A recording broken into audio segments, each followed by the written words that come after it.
Okay, good morning and welcome to the third Health and Wellness TV show through Link for Growth. And today we're going to be focusing on the topic food and mood. It's quite a broad topic, and that's a bit of an understatement. So I just want to introduce you to my co-host and our guest. So Carol, would you like to come and say hello and tell us a bit about yourself, please? Hello, good morning everybody. My name is Carol Walgoose. I'm from Lincolnshire and I'm a nutritional therapist and a clinical weight loss advisor, and food and mood is something that gets me really excited.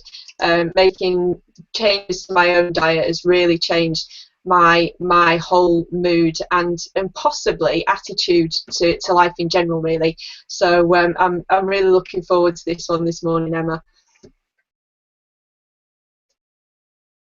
Great, yeah, thank you. Me too. So, Jo, would you like to introduce yourself? This is Jo Hodson, and she's coming to us from a meditation centre in the north of the country. So I'm very envious. Hey, yeah, I'm Jo. I write a food blog and website called Including Cake, and I'm all about nutrition being the gateway to your optimum self.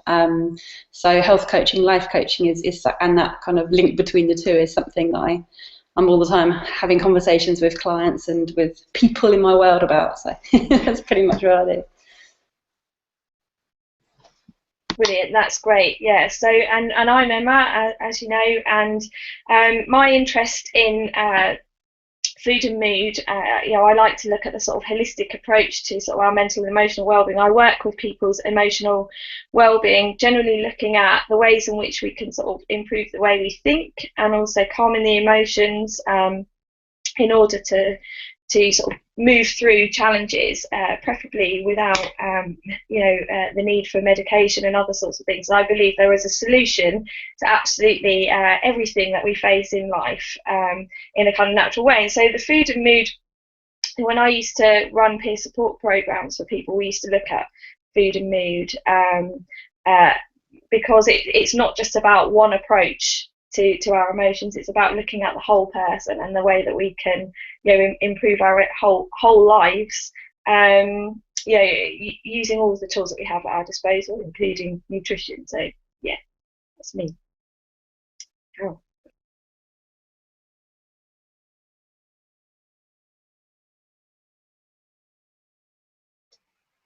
Sorry, slight technical issue there. Okay, so obviously we're speaking about food and mood this morning, and I know a little bit about you and about your experiences with food and mood, Emma. So I just wondered what your view is on the idea that certain mood disorders actually need to be treated predominantly with medication, and that there's not really any difference that can be made with food and nutrition. What's your view on that? Yeah, I mean, as I was saying briefly earlier, I mean, my experience is that I uh, I was under mental health services myself for a number of years, and was taking very high doses of um, uh, medication, and not just antidepressant medication, but antipsychotic medication, mood stabilizers. And of course, what we have, this is a massive topic. Um, what we have there is a system that only has one line of defense, if you see what I mean. So when you I always used to say to people when I was working in services, we sort of go along to the psychiatrist to go and get answers about our, what they call our mental health. And the sort of, if you look up the description of a psychiatrist is a medical doctor who is trained to diagnose and treat mental health problems with with medication. That's what they do. A lot of people are under the misconception that psychiatrists also are going to give you some kind of counselling or something. They're not. That's what psychotherapists do. Psychiatrists aren't trained to do it. So in the sort of system that we're in at the moment, if you are kind of if your GP suspects that you have some sort of, I don't like the term mental health problem, because I don't believe that I don't believe in mental illness. Having had a diagnosis, I don't believe that we have something that cannot be resolved by looking at sort of trauma, our emotional coping strategies, our thinking, all of that sort of thing. And that's why you'll rarely hear me call it mental illness, because it's a kind of a term which stops us from moving into a solution about something. So, but obviously, when you go into a service, you are diagnosed with a mental illness or a mental health condition, and that apparently comes with, a type of medication that is going to, help or not. And of course, mostly there's sort of trial and error, and you go through a whole rigmarole of trying one thing and that doesn't work, so you try something else, then you have something else that makes you worse, and the thing that you're taking creates the symptoms that you're experiencing and all this. But there's never an approach that says, right, well, we're going to have a look at the whole of your life. And so, we'll talk about the kind of psychological therapies, I think, another time, because that's a whole different issue. But certainly one thing that I discovered, particularly when I started coming off medication, was that firstly, the medication causes your body to be depleted of some of the vital nutrients that actually create good psychological well-being. So, for example, I discovered that one of my drugs actually across the board said it was contraindicated with all food. Another one said that it depleted vitamin B, and so I started sort of look into this, and of course things like the B vitamins are absolutely vital to our mental well-being. And by replacing, things like certain syndromes, we might talk about this a bit later when we talk about alcohol, extreme vitamin B deficiency causes kind of dementia type symptoms, and but also it affects our mood stability. Vitamin D affects our mood. It causes mood swings. If we're deficient in vitamin D, then that causes all sorts of trouble. Things like fish oils that are used to that actually kind of they sort of lubricate the neurons, the cells in the brain, and so there's so much that we're not told about sort of creating the optimum environment within your whole system to ensure that we're kind of emotionally healthy. I'll leave it there for a minute.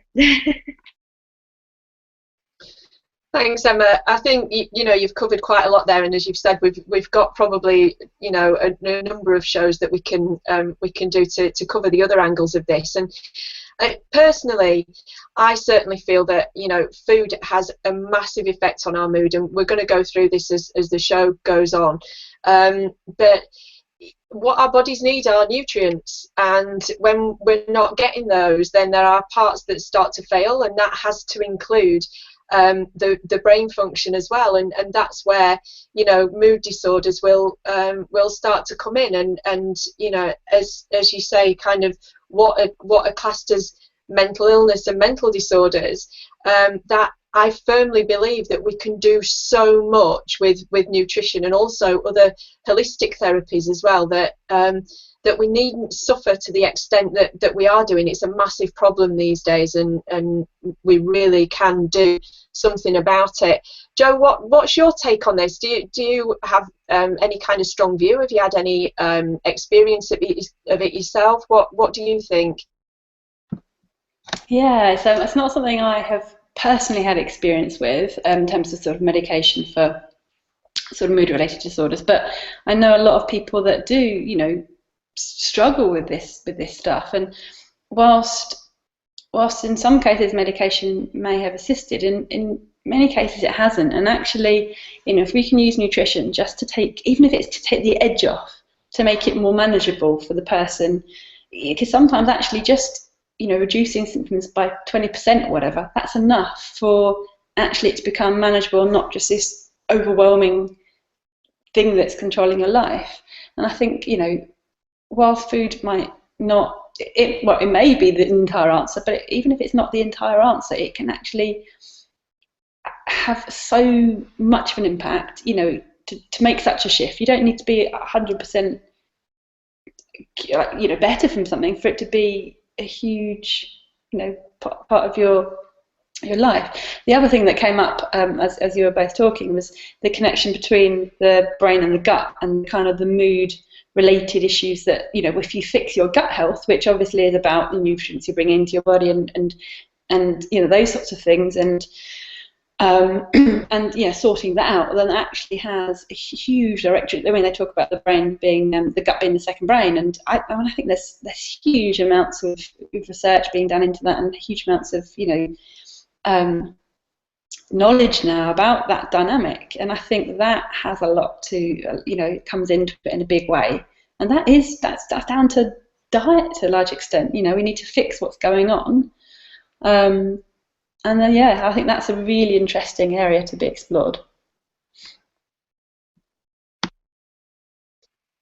Thanks, Jo. Yeah, that's something I completely agree with there. The gut and brain axis is a major thing. And at the end of the day, that's where we actually uptake all our nutrients, and if the gut isn't working properly, it's been destroyed with the foods that we're eating, then we're not going to take in the nutrients that we need to service the rest of the body and get the cells working, and it covers everything. So yeah, absolutely, I'm really interested in that area of research myself as well, because I just think it's so vitally important. So I guess we can move on now, really, with Emma, to the next question as well, because you mentioned vitamin D earlier, and we have a problem in the Northern Hemisphere in particular, although not in all countries, but with seasonal affective disorder. And many of us do suffer from it. I've suffered from it in the past myself, although I consider myself pretty much over that period of my life now.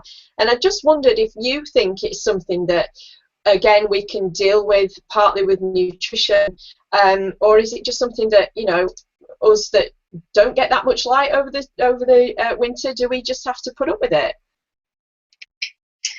Yeah, no, this is a really interesting one, actually. I mean, along with the great big long list of labels that I had on myself, would be that one as well. And interestingly, relating to because the relation between the gut. I mean, interestingly, people think that they think of serotonin, and a lot of people have heard of serotonin, which is the neurotransmitter, that kind of creates that, sort of in layman's terms, creates that feel good. It's the thing that makes us happy, if so to speak, and of course, gives us makes us feel awake and that sort of thing. Of course, the other one is melatonin, and it really simplistically, kind of, when the whole point is that melatonin is the thing that kind of induces our sleep, and so and it's switched off by kind of daylight. So and if you don't get enough daylight, and there's a combination of things really, then what happens is the melatonin switches off, and then the serotonin kind of kicks in to give us the boost to kind of go around the day, and the mood stuff. And interestingly, going back to the gut, just really I wanted to say this, because serotonin is actually, most of it's found in the gut. People, it's a neurotransmitter. It's found in the gut mostly, and of course, when we're given antidepressant medication, which is supposed to what they call reuptake, help with the reuptake of serotonin. People think it's all these neurotransmitters all in the brain, but they're not.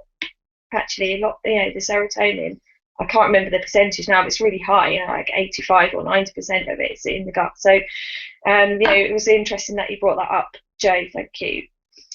So, yeah. So the idea really is that we get enough daylight to kind of switch off the melatonin and kick in and the serotonin kicks in, then we go throughout the day. And of course, as you point out, we don't get an awful lot of light in the northern hemisphere in the same way they do in other countries. And so what can happen is that the melatonin isn't switched off, and so that's why we'll feel sluggish in the morning and then throughout the whole day, and and then it appears like a symptom of depression, low mood, lethargic, can't be bothered, all this sort of thing. So a lot of people are experiencing what they now call seasonal affective disorder, and actually we don't store vitamin D. We don't store vitamin D, so we don't get enough really in the summer months to keep it boosted. Interesting. I'm sitting here and I'm looking at for many years now. I've had what they call a sad lamp on the wall in my dining room, and I keep it on pretty much throughout the year, really. When it's overcast, or even if it's not, because there are other ways of getting the light, and I used to have a few around the house. I don't really need them so much anymore. But it's a combination of things. As we say, it's never one thing. I mean, I tend to, as it comes up to winter, just out of a matter of habit, I tend to supplement with high doses of vitamin D. It can't really do any harm. To boost the levels of vitamin D within my own body. Also, people are under the misconception that you need to be like in Australia, with that kind of sun to get vitamin D. But actually, it's about the UV we get it from the UV that comes from the sun. So UV comes through the clouds. So it doesn't matter if it's overcast or if it's 100 degrees kind of tropical sun, you're still getting the vitamin D. So again, this is all about lifestyle. What happens is we become stuck in our houses, stuck in at home. We don't get out. We don't put our coats and our wellies on and go out walking when it's overcast or damp or whatever. We stay in our homes, and then we wonder why we start to feel fed up. So, again, it's interesting because some of the nutrients that we get, we don't just get from eating food. We can get from things, from the sunlight and everything else. So it really is massive, and it really is, for me, about creating the conditions, to improve our well-being. And of course, one of the things that I kind of harp on about a lot is as a society, we've kind of become pain averse, and so we want a quick fix solution to everything. And interestingly, when we talk about addiction, we'll come on to that, because I'm a classic example of somebody who always wanted a quick fix, and still some of my behaviour is like that, and I have to keep an eye on it, and it's hard work. And of course, the trouble is that generally what we want is to kind of go through and have everything now, and kind of the instant gratification. And so we go along to the doctors when we feel a bit low. And within a 7-minute, first time I was ever prescribed antidepressants was within less than a 7-minute conversation with a doctor who had never met me before in my whole life. Had no idea about the kind of trauma I'd experienced in my childhood or anything like that. Had these tablets, and then it started a couple of decades of this process where nothing else was looked at, just what I was reporting that I felt in that day. And so, whereas at that point, a bit of examination of as well as what's going on for you emotionally, and what's going on for you in your life. I had a recently really traumatic event happen to me, which would have been the obvious thing to look at.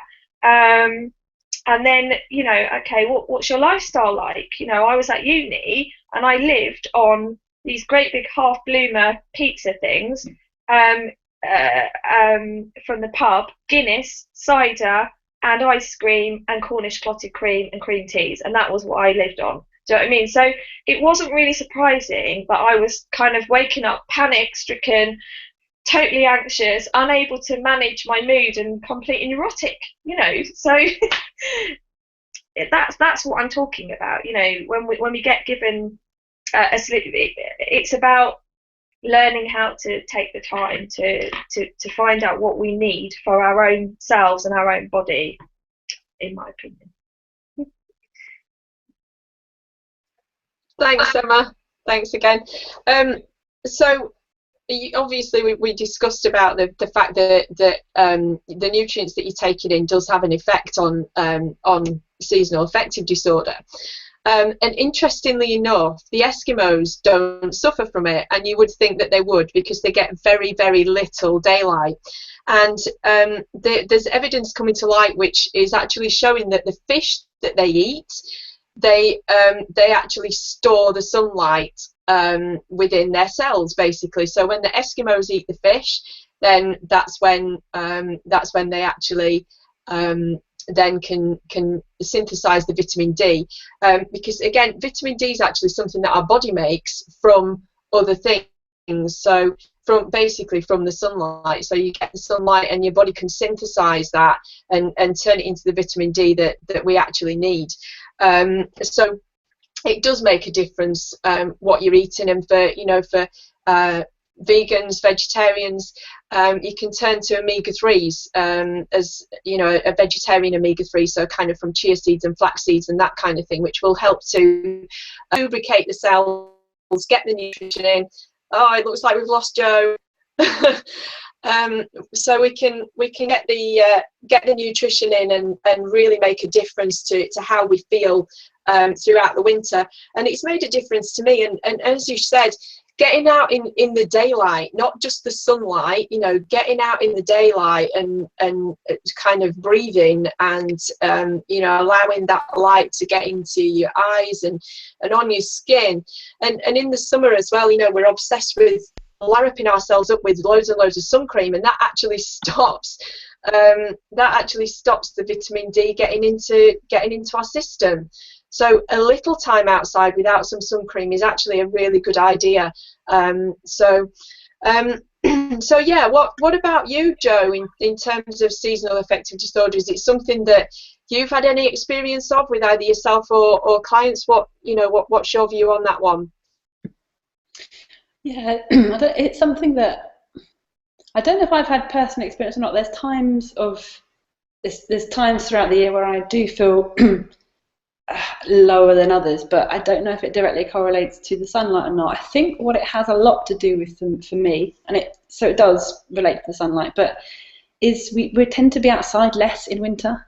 And for me, being outside amongst nature, kind of getting away from my own little bubble, actually that's a huge mood lifter. So even in the winter, we're wrapped up in tons of layers, we've got our winter coats on, you sort of think, okay, only my face is showing, am I really getting that much sunlight? For me, it's not just about the sunlight, it's about getting outside, which we do automatically in the summer so much more. So I know it's a little bit off tangent, but I do think those two are, very, very hugely linked. I do supplement with vitamin D over the winter, kind of as a default, particularly the last few years. And so I guess the main thought that came up for me was just making sure you're getting outside. So whether it is getting your vitamin D through through the daylight, through the sunshine, or whether it just gets getting outside, because both are going to have a huge impact on mood. So that's kind of my 2 cents on that. Thank you, Joe. It's interesting actually that the two of you both mentioned that you actually supplement with vitamin D, and I know Emma has found that's really helped. Whereas myself, I've tended to go for the omega-3 option and lowering the sugar, which we're actually going to come on to soon as well. And I've found that that's completely changed things for me. So again, we're kind of broaching the subject of the fact that everybody is slightly different, and what works for one person may well not work for another. I've had a client in the past who was struggling, and I suggested to her that she kind of go down the omega-3 route, and she felt a massive difference. But having said that wouldn't necessarily say that the vitamin D wouldn't have worked either. So there are different things that we can do, and I just think it's a really interesting topic. So I think we're back to you, Emma. Yeah, I was just going to add before we go on to the sugar thing. Actually, what's really interesting, I think, what people don't understand is that people have got people have been given a little bit of knowledge about things like serotonin And of course, what happens is that they are told, and actually there's a lot of literature out there now, some of it written by psychiatrists actually, about the myth of the chemical cure, and also the myth of the chemical imbalance. There is no chemical imbalance. There's no evidence to suggest that mental illness is solely related to chemical imbalance. What we do know is that, if there are certain environment within the body will create an optimum sort of the optimum conditions, I suppose, for good emotional health. But it's not a simple case. So one of the things is, though, because obviously serotonin does boost mood, but actually it's the building blocks of that can be is found in the amino acids in certain foods. So in actual fact, there's a thing called 5-HTP, which is one of the building blocks of serotonin. So it's the amino acid that you need to make serotonin. Okay, and also another thing called tryptophan. And we can get these in food, but actually you can go into Holland and Barrett, and I just mentioned that because that's the kind of popular one that everyone knows, but we've got some local sort of health emporiums near where we live, sort of independent retailers. But what I'm saying is that you can go down to your high street, walk in there and buy 5-HTP and buy tryptophan supplements, right? You wouldn't want to do this if you are on antidepressant medication, which are selective serotonin reuptake inhibitors, they call them SSRIs, because it can create like a complete massive influx of something and then you go completely the other way. So if you're on antidepressant medication, you won't want to do that. That's like a massive disclaimer here. Somebody tried to encourage me to take increasing doses of this whilst I was coming off my others, but I chose not to do that. I chose to do it in a different way. Just because I knew myself, and because I have a tendency to swing from one extreme to the other, I didn't want to suddenly be rocketing myself into the stratosphere. So I was already energetic enough. But the point is that you can. This stuff is all there.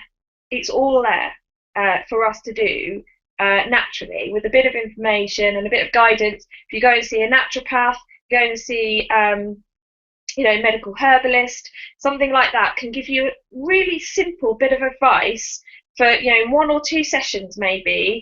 Nutritional therapist who knows about mood can give you, a little kind of prescription, if you like, about what supplements will help you to improve your mood.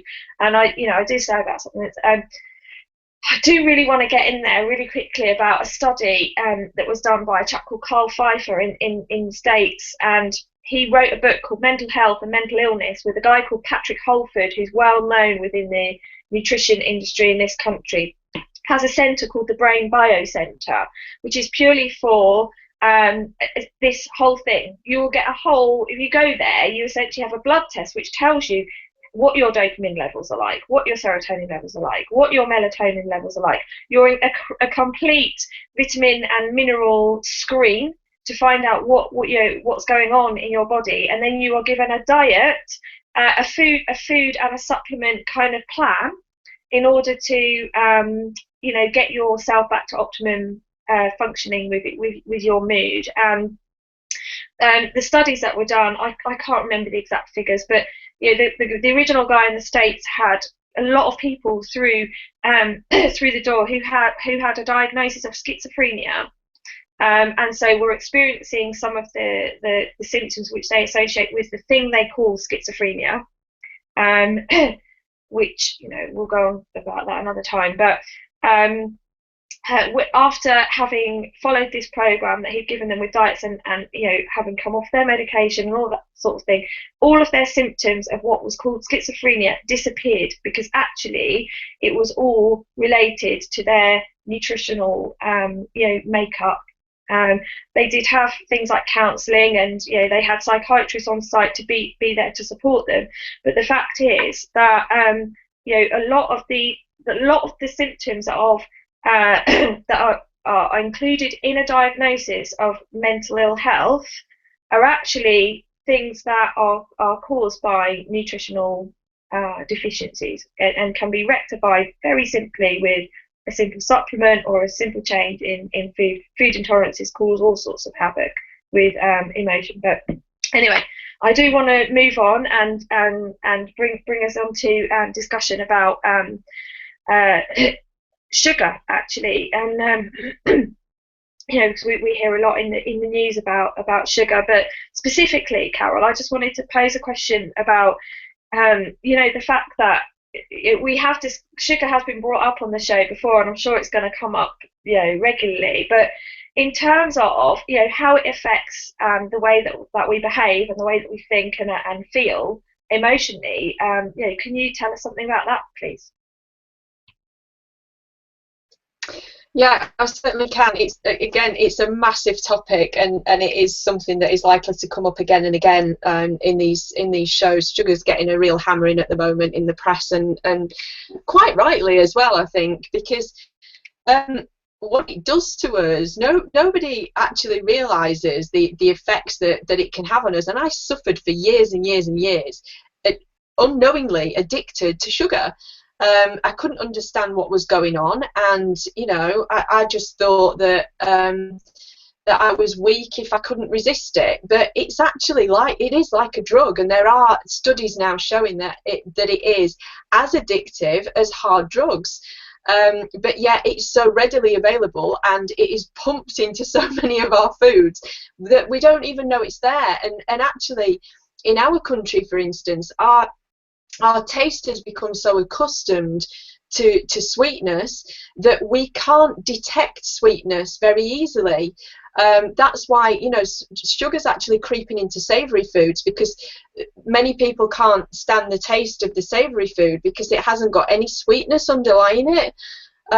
So we really are kind of on a bit of a roller coaster with it, and I used to suffer horrendous mood swings. Anybody that has lived with me or been my friend will know that I have had huge problems with mood swings, and couldn't get a grip on it. I had no idea, and just put it down to, you know, the monthly cycle, the female monthly cycle. That's what it had to be, except I was having these mood swings all the way through the month, not just you know, not just at one particular time. It was just all the time. And once I started to drastically reduce the amount of sugar that was in my diet, and increase as well, I have to say, at the same time, the amount of fruits and vegetables and omega-3s that I was having, all of a sudden things started to level out. And I know any normal person has kind of slips in their diet, and whether you're a nutritional therapist, a nutritionist, scientist, whatever you are, then there will be times when those things happen. Like over Christmas, for instance, there might be a little bit more sugar that creeps in, and I start to feel that, and I notice my mood is really starting to dip, and I have to sit back and think, hang on a minute, what have I done? And if I look at things, right, okay, so we've been having a few chocolates, and there's been a bit of cake and a few mince pies, and that kind of thing creeping in. And as soon as I get rid of it again, the mood starts to lift. And we were talking about the gut issue earlier. And one of the things about sugar and alcohol and medication is that they are anti-nutrients, and they actually rob us of what we need to thrive. They're blocking our uptake of nutrients. Sugar in particular causes inflammation within the body. So the gut's inflamed, we can't take in the nutrients that we need. Sugar's an anti-nutrient anyway, and causes inflammation throughout the body and the brain. So we've got this whole massive issue where sugar's concerned, and it's wrecking people's ability to live their lives kind of energetically, and on an even keel. And it is something that I could go on about for ages and ages. I do eat sugar from time to time, but I like to keep it to an absolute minimum, and I do the same for the kids as well, because it is such a big problem. We have this thing as humans that we are hardwired to kind of seek out pleasure, and sugar is one of those things that gives us that immediate pleasure. It's, you know, as soon as you eat sugar, the pleasure centers are kind of going off in your brain, and it's like, oh my god, that's brilliant, that's amazing. And then you want to eat more, and you want to eat more, and you want to eat more. And as with any other drug, you become tolerant to it, and it becomes, you need more. You need more to get that hit. You need more to get that same high from it. And this is where people become addicted, you know, and you get these massive highs, and then you get the massive crash later on. Anybody who's given a kid sugar at a party and watches them for like a couple of hours after will see that huge hyperactive, oh my god, running around going crazy, and then that massive dip where they just want to go to sleep. And it, you know, that is what it does to us, and it's horrendous. It's really, it is actually quite horrible. So as you can see, I do get quite excited about sugar. So I don't know what, you know, perhaps what Joe thinks about it, because I know Joe kind of makes treats and that kind of thing without the sugar.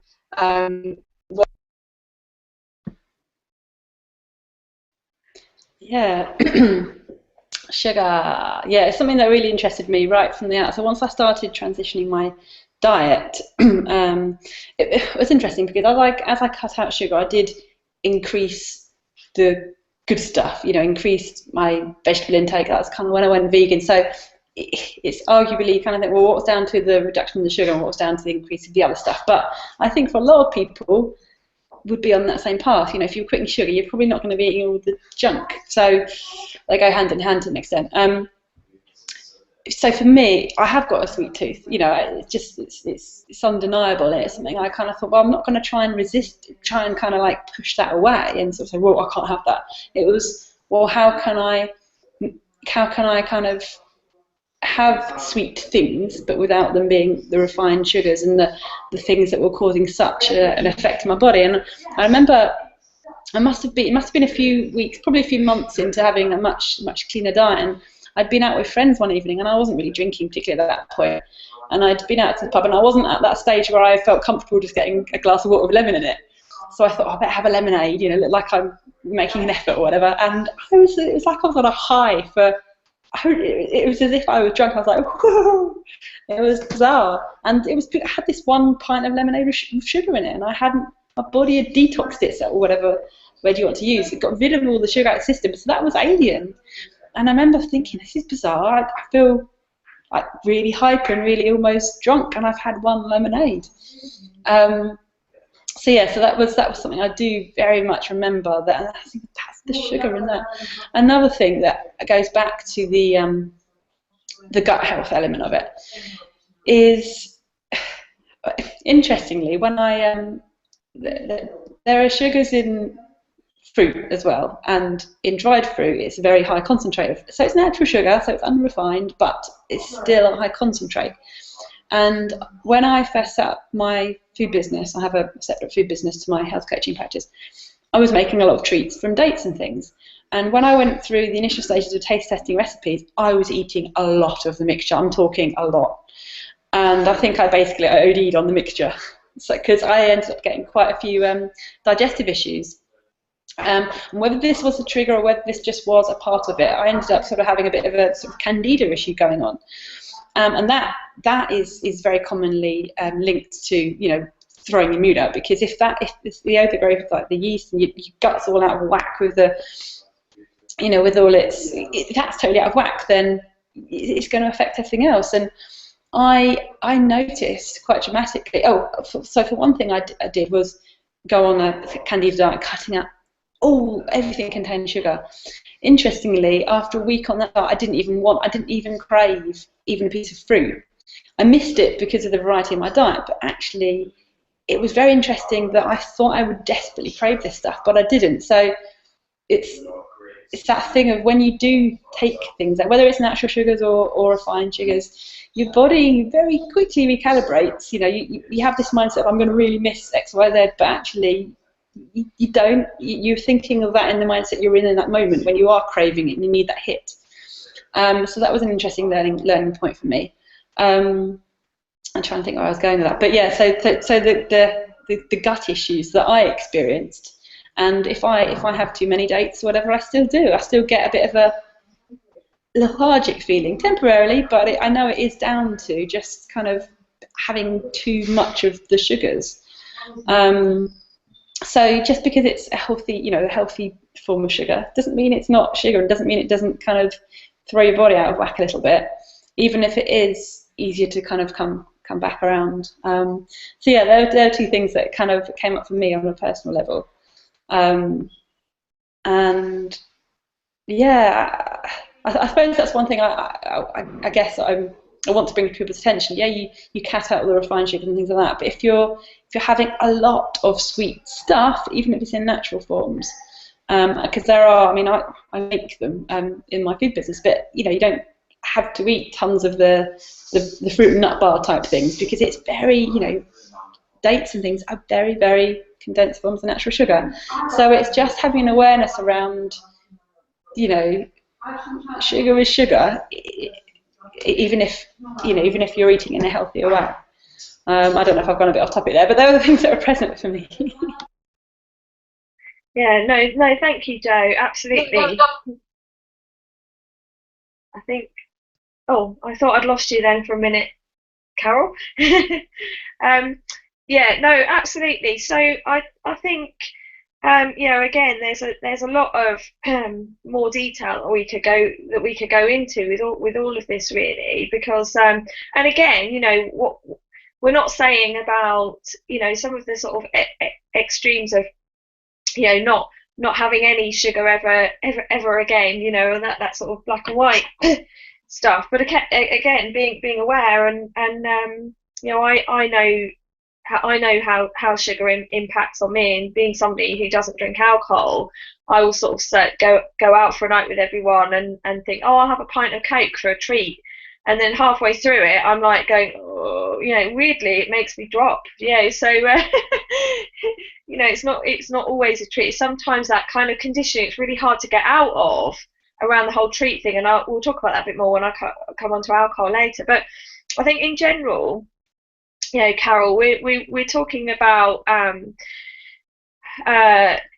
sort of why, and how dietary changes can sort of have an impact on our mood, really, and in a sort of general way. And so just wondered if you wanted to talk a little bit about that for a few minutes. Yeah, I think part of the problem that we have these days is that excuse me, that we see food as just something to fill a hunger gap, and the way that food is made these days, the majority of it is so heavily mass produced, is that's what we have on offer on a regular basis, is literally just something to put in our mouths that stops us from feeling hungry, and we've lost the ability to realize that actually food is about giving our body nutrients. Our bodies need nutrients to survive and to thrive, just like plants do.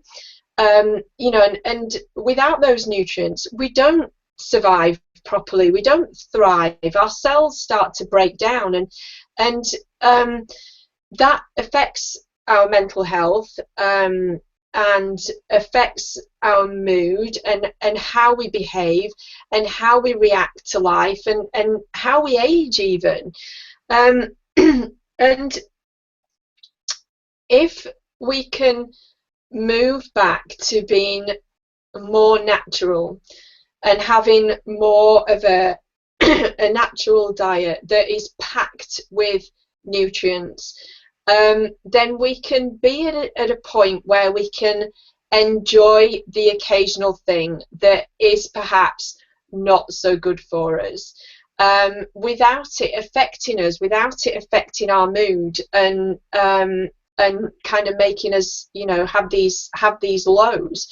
I just think we're disconnected. I think we're really disconnected, and it's, I talk to people sometimes and they think I'm an absolute Fruit Loop because I believe believe that so much can be done with nutrition. And you know, that's where we always got things from. We got things from the earth, from the land, from the soil, from the plants that come out of the ground, from the, you know, the berries that are on the trees.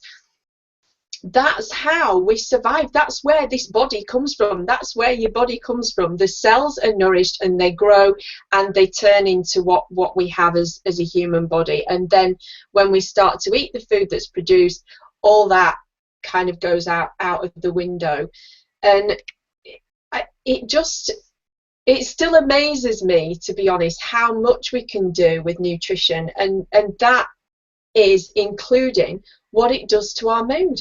I honestly wish I could get some of my family on here to tell you how much my mood has changed over the past few years since I've really made some significant changes to my diet.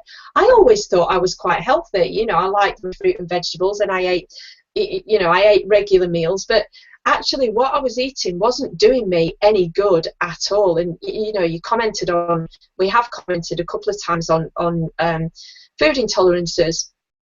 And my daughter, I know when things are slipping into her diet that perhaps she shouldn't have, because her mood changes. She does have several food intolerances, and you know, her mood will change, and I can see that she's starting to get agitated, and she's starting to get ratty with people, and she's getting a little bit low and a little bit moody. And as soon as I kind of think, oh my God, she's had, you know, whatever it might be for over the past few weeks, then we change that, and she's back to being a normal, happy child running around and feeling great again. So what we put in, and that includes, you know, food, drink, socially, you know, what we nourish our brain with in terms of what we read, what we watch, what we listen to, it all has an effect. But from my point of view, obviously, as a nutritional therapist, and having made so many differences to myself with food, that always starts for me with nutrition, from a food point of view. And again, you know, it's something I could go on about for ages, but I think probably there I've perhaps covered the main points. Jo, do you have anything to add to that for us? I can't remember what the specific question was, or whether there was a specific question around that part. But one thing that that came to me as we were talking, as sort of in the general discussion, was the fact that medication or supplements can sometimes be very much, you know, giving something in isolation, whereas food is the synergy of the nutrients, of the component parts, of the different vitamins and minerals that support each other. And so if you're eating, you know, a well-balanced whole foods diet, you know, if you're getting the good stuff in your food, you don't have to worry about whether things, you know, whether you're having the complementary vitamins and minerals and things that so they can work to their optimum. You're just getting it because nature does that for you. Whereas, you know, if you're supplementing things from a health food shop, or if you're on a certain type of medication, you might be getting, I don't know, we were talking about, I don't want to give a specific thing because it might be incorrect, but if you're supplementing a high level of, you know, one amino acid or one vitamin or whatever, if you're low in its complementary, in its kind of precursor in your diet, well, it's not going to be doing what it needs to do. So it's having that whole sense of you're getting everything your body needs and not things in isolation. And I think that's another difference between food and supplements and medication. I think that's something that I kind of it came to me and I wanted to sort of bring into the conversation as an awareness thing. Yeah, I think that's a really good.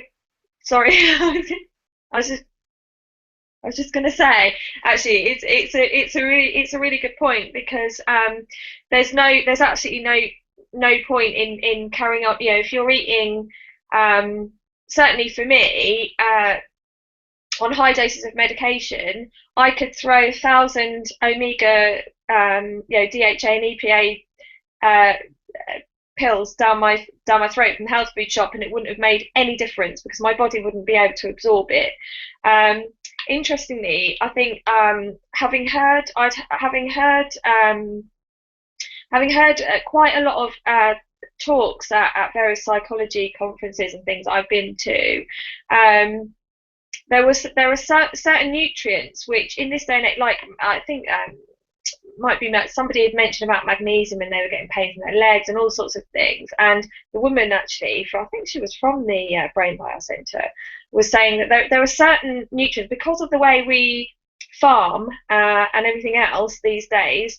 There are some nutrients that we can't get enough of the daily recommended dose in actual food. No matter how much you have to eat like an acre of kale or something to get enough magnesium to kind of be the optimum level that you need for your body. So, but equally, you know, if you're only eating pizza 7 days a week, day in day out, no amount of taking a strong multivitamin and tryptophan, 5-HTP, whatever is going to make a difference, because you're not going to create the environment where your body can absorb that stuff. So and there are cases where people have certain challenges in their body where they cannot absorb vitamin B, and that's a real issue. And actually, I would love, for there to be some kind of screening where people are tested for that, because it's only found out in a really small number of cases that people are unable to absorb vitamin B via nutrition or even pills, and they have to have it intravenously. And of course, these people spend years feeling depressed and have no idea that it's their inability to absorb certain nutrients. But you're absolutely right. No, you have to do it's like a multi-pronged approach, and I'll come back to that towards the end. I think Carol, I think you wanted to say.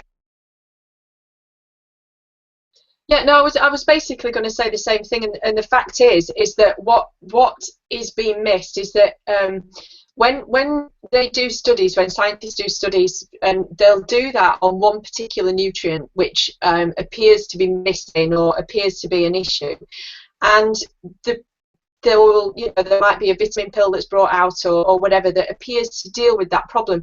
What is missed is actually the synergy of the vitamins, the minerals that are within any particular food.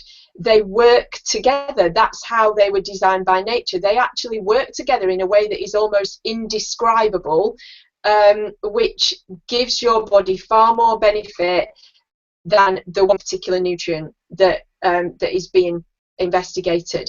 There isn't a study that studies that phenomenon, that studies the sum effect of eating whole foods and the effect that actually has, rather than individual supplementation. Even if you had every single supplement to cover everything that you could possibly get in your food, it would not work as well within your body as putting the whole foods in there. And again, you're right about the farming. The soil is incredibly depleted, and therefore the nutrients within the food that we're eating are incredibly depleted, which is why, again, it's important wherever we can, if we can and we can afford it, to get some organic food into our diet, because that, and locally sourced organic food as well, because you're getting it where it's at the top of nutritional value. So yeah, that's basically what I wanted to say, which I guess we can now move on to the next section as well, which we've mentioned a couple of times throughout the show, and that is alcohol. Alcohol is something, again, that's on the increase, just like the sugar and processed foods and all the rest of it that we've been talking about in the show, and it does have a huge impact on our mood. It is socially acceptable. We kind of look at it now as being an escape from certain things. With a glass of wine if you're stressed out after a long day at work or whatever. You go to the pub and it's associated with having a good time with friends. However, alcohol is a depressant, and it has a much darker side, and I just wondered if you would like to give us some of your views and your wisdom on this topic, please, Emma. Hi. Yeah, I think at risk of going on, we'll probably do a whole show on alcohol and certainly addiction and addictive substances. But as you already know, actually it's my sobriety birthday on Thursday, so I'll be 6 years since I've had a drink of alcohol. And it's interesting because even then, although the circumstances that led me to stopping, was just total personal self-destruction and annihilation, really. I didn't have it certainly wasn't out of a rational thinking, oh, I don't think this is doing me any good. You know what I mean? Because the substance is such that when we lose control of it, it's something that we have no control over. So I did at that point, I didn't have a choice. I have a choice now on a daily basis not to drink alcohol. And of course, interestingly, one of the things I was advised to do when I first stopped drinking, and I literally went cold turkey on a very high intake, on a high volume of alcohol, and I had to have a bit of support with that medically for a few days to avoid, people don't know this stuff, high doses of alcohol, and it's the most difficult drug to come off. Above heroin, crack, everything. It's the most difficult drug, and there are a whole number of reasons. It's one of the only drugs that can kill you by stopping abruptly. People don't know, that when they go cold turkey from alcohol, you're at risk of alcoholic seizures, which can cause heart attack. And of course, because we are all different, and we're all made up differently, and our bodies are all different, there is no known quantity that is going to be better or worse for you than the next person. So, maybe 9 bottles of wine might be somebody's limit, might have the same effect as 2 bottles of wine a day on somebody else. So, that's the whole thing. It's a completely unknown entity because we are all so different. It's absolutely chock full of sugar, so it's got no nutritional value whatsoever. There's no nutritional value in an alcoholic drink, nothing. And so, when we drink it, it's purely for, it's purely for the effect, actually. That's it. When I stopped drinking alcohol, I was advised to eat sweets because the sugar addiction that you get simultaneously with alcohol addiction is completely they're totally linked, because it's made of sugar, so you're essentially addicted to sugar as well. So a lot of people who had come off alcohol before said you might be well advised to eat sweets, and I wasn't really eating anything, to be honest with you, but I did actually take their advice and eat some chocolate bars and sweets for a little while. Some people say that the best thing to do is to instantly start replacing with the kind of whole food stuff as well, which actually starts to, because sometimes if you do carry on eating the sweets, and what you're still holding up an addiction, essentially. However, let's go easy on ourselves now. The big thing is that the liver, I had some significant liver damage, which fortunately is all right now. Usually the liver can regenerate itself, but it does go over a level past which it cannot be regenerated. That's when we slip into cirrhosis and liver failure.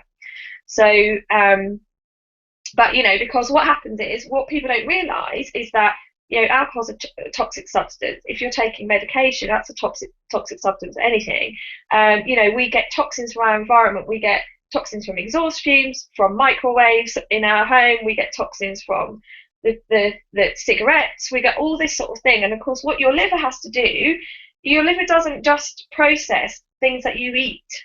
It processes any toxin that comes into your body from any source in the environment. So if you put something toxic in it like alcohol, it's going, oh my god, it has to process the most toxic stuff. And so what happens is, over time, with prolonged use of alcohol on a daily basis, even if you're only having 1 drink a day, your body's building up toxins that it can't eliminate from your system, which wreaks havoc across the board in your whole body. Which is why the government will say you need to have, 2 or 3 days a week where you don't drink any alcohol. I mean, I would argue that you need more than that, but the point is that if you don't give your system a break from alcohol, then you start to get a build-up, and we start to see all sorts of health issues. Also, we had this conversation the other day. People are under the misconception that alcohol is helping them to sleep. And the worst, my ears prick up. It's not my place. I chosen to, I identified myself as an alcoholic. It's not my place to say you are an alcoholic because you drink X amount. There's no point at which a certain amount of units a day makes you an alcoholic. We say it's down to you to decide because it's to do with how you're functioning in your life. Are you living to your full potential? Are you really able to do all the things you want to do and live a fulfilling and happy life every day? To what extent is alcohol or drugs of some description, really, if you're going to be brutally honest with yourself, stopping you from living the life that you want to lead? So that's kind of where it comes to. It's your decision. Nobody else can make that decision for you. But when my ears sort of prick up when people say, oh, well, I have to have a glass or two of wine at night because otherwise I don't sleep. Because actually the reverse is true. And knowing what I know about the importance of sleep to us, actually alcohol randomly is both a stimulant and a depressant. So it kind of stimulates the brain, and it also brings us down at the same time. So the quality of sleep that you get after even a minuscule amount of alcohol is not the same as you get from being totally clean and sober going to bed at night. It's not. And we'll go into this another time, but our mind at night, whether or not you remember your dreams, you have to have dreams at night in order to process unresolved emotions from the day. It's like an archiving system. At night, the stuff that's hanging around gets slotted into little cupboards, and then the next day you wake up refreshed and you don't have to deal with it anymore. Excess, when that's disturbed by alcohol and drugs, we get a build-up of stuff, and then we wonder why we start to experience neurotic symptoms, anxiety, panic, depression, all that sort of. It's just the whole thing. So I have no judgment about people drinking alcohol. In fact, randomly, I spend most of my life in pubs and running networking events, and a lot of my friends. I do have a lot of friends who drink alcohol. Equally, I have a lot of friends who don't, whether they are in recovery or not. I tend to hang about with sort of fairly healthy people these days, but these people are kind of unaware of the subtle impact on small doses of alcohol. And I think that it makes me laugh when I go into the supermarket, and some supermarket, the proportion of aisles of alcohol compared to the rest of the shop is just mind-boggling. Really, it's mind-boggling. Because you're talking about, rows and rows and rows of shelves in the shop of a toxic drug that, we can go in. We can't buy more than, I don't know, is it 32 paracetamols at one go over the till, or whatever, 16 or whatever, I don't know what it is. You can't buy more than that at one go. They will start to question you if you buy more than one packet of pills at a pharmacy counter. But we can go and fill 2 trolleys up with whiskey and walk out of there, and within an hour we could be, dead. Literally, you down that stuff. If I drank today, the quantity of alcohol I drank on my last day of drinking, I would drop dead. There's no two ways about it. My system wouldn't be able to tolerate that much alcohol. We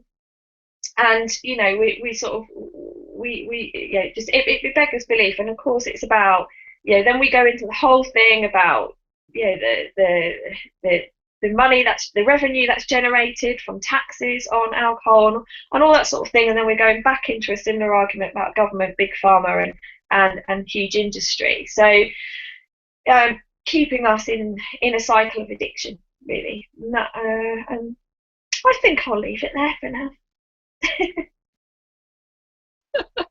Thanks, Emma. Again, it's another massive topic, and you know, I do drink. I don't drink a lot, but I do drink occasionally. And again, as I said earlier with sugar, I do notice at times of kind of family celebration and that sort of thing, if it's been Christmas or we've been away on holiday and I've perhaps had a couple of glasses of wine each day or something like that, I do notice that my mood dips, and it is a depressant, and people use it as an antidepressant, and it's so the wrong thing to do, because it really does drive us kind of quite far down. And Joe, I know you mentioned earlier that you know, you don't particularly, I think you said you don't particularly drink anymore, so I just wondered what, you know, what your thinking was behind that, and how you feel about, you know, about the whole thing of drink and not drinking. Yeah, it's really interesting listening to you, Emma, just talking about your story as such. And I hadn't really thought, I mean, it's so obvious now you say it, but I hadn't really thought about the sugar connection, the fact that you're building in the sugar addiction as well as the alcohol addiction. And I think for me, I don't genuinely drink, and that's kind of like the vague label I put in it. A lot of people say to me, are you teetotal, do you never drink? And it's not that I never drink, it's just that it never appeals to me. And I think a lot of that's to do with the fact that it's so sweet. I was never really into wine, so I would go for the sweet alcohol pop type things, or the, I don't know, Malibu lemonades and sugary stuff. And now that doesn't really appeal to me. I just don't really think to drink. And I think also, which is slightly off topic, well, it's very off topic, but I'm not people pleasing anymore. Whereas once upon a time, I thought, well, when you go out, you drink. It just, there was a connection there. And then even when I kind of stopped drinking alcohol so much, partly to save money because like I didn't want to pay for taxis, I'd still feel obliged to get a drink like a lemonade rather than water, because I can't be seen just drinking tap water. But actually, that's what I genuinely want: tap water with a bit of lemon in it.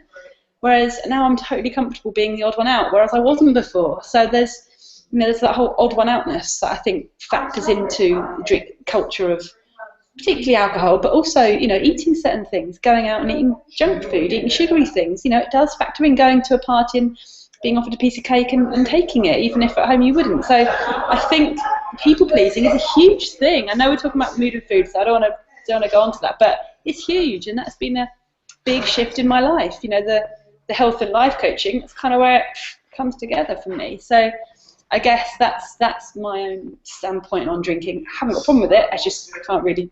It doesn't mean that much in my own life anymore.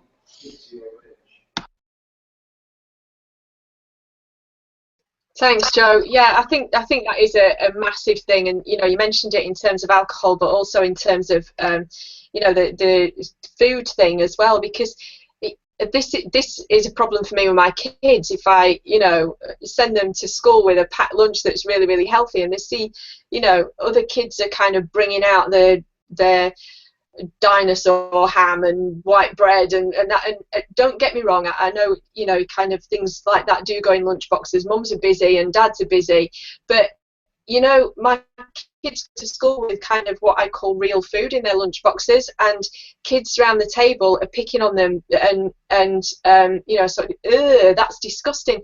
So they feel like they're not part of something that everybody else is part of. So and actually that could be perhaps could be another show that we could do in the future. But really, really enjoyed discussing food and mood today, and I'm sure Emma has as well. Jo looks like she's running seriously low on battery, so I think we ought to wrap it up there, Emma. Yeah, no, excellent. I mean, I think we probably need to do a separate show on alcohol and on addiction, definitely.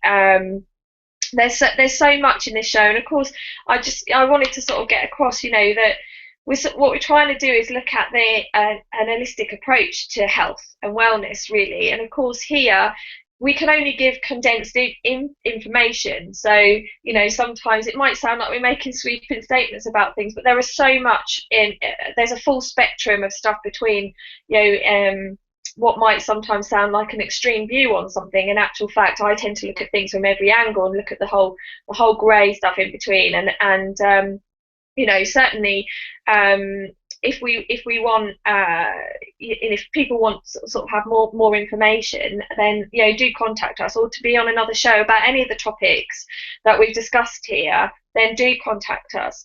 You know, one thing to say, I do want to say, particularly talking about food and mood and emotional health and emotional well-being, clearly when we are talking about an holistic approach, we're not saying that only nutrition is going to cure, you know, all of your, you know, if you've got a mental health diagnosis, or you've got you know, really struggling emotionally, and there are stuff going on in your life, you know, we're not saying that, well, if you eat this, then you will be cured. That's not what we're saying. What we're saying is that it's one of a, you know, it's a very huge, useful tool for you to look at.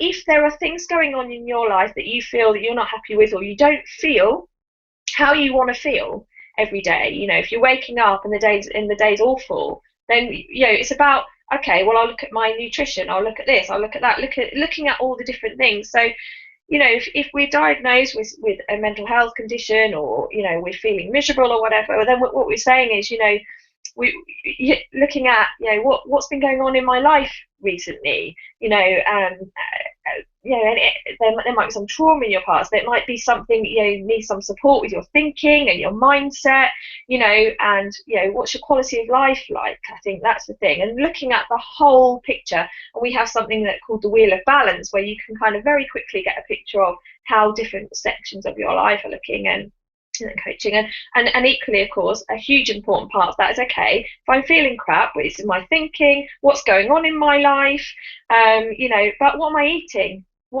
and drinking? And I think that's the sort of message that we're trying to convey, is that without the need for spending lots of money on different things, you know, and getting tied into sort of taking pills that are difficult to come off, then there are other things that we can do. And so, you know, I think that's it. So I want to say thank you to Jo, who I think we've now lost.